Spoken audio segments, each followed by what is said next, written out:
Hey everyone, I'm Dr. Jasdeep Purba, the chiropractor at Centro Health Clinic in Woodbridge. My name is Dr. Sharja Kaban. I'm a chiropractor at the Movement Clinic in North York. Today we've put together this running video series for you because it's a simple activity that doesn't require much equipment.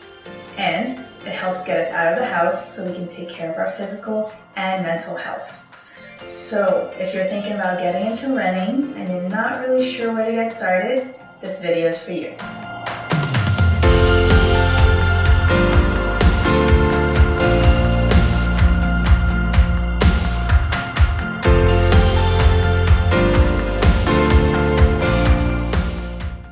Before we get into the biomechanics, I want you to try this. Stand on one leg. You should be able to feel the muscles around the hip, the knee, and the ankle working.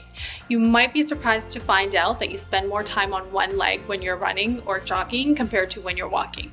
And when you're spending more time on one leg, these muscles are working harder to stabilize those joints. The hip, the knee, and the ankle, along with the low back, have an important task in working together to also stabilize the upper half of our bodies during upright movement. If any of these areas are not working in conjunction with the others, it can set you up for injuries in those areas.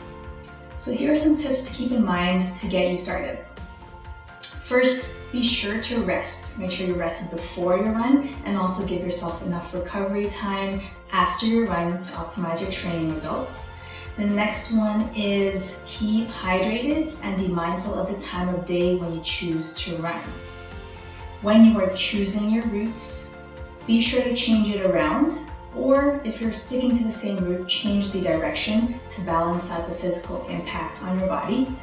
In terms of sequence, start with a warm-up, then add in some dynamic stretching, then go into your run, and then finish with the static stretches. One question we often get asked is how far is too far when it comes to running? We want you to keep two things in mind. The first one is to think about any muscle pain or soreness that you're noticing. That pain in the muscles is a signal that the muscles are fatiguing. So your form might be compromised when you start to notice the muscle soreness. So it's good to start to finish your run when you notice that. If you are, however, noticing joint pain, you want to immediately stop your run because you might do more damage than good, and then seek a professional to look into it further before you get back into running. Another thing that's important is low back stability and single leg stability on both sides. Activation of the core, which lends to stability and includes the low back, hips, and the abs, helps to alleviate the stress on the low back.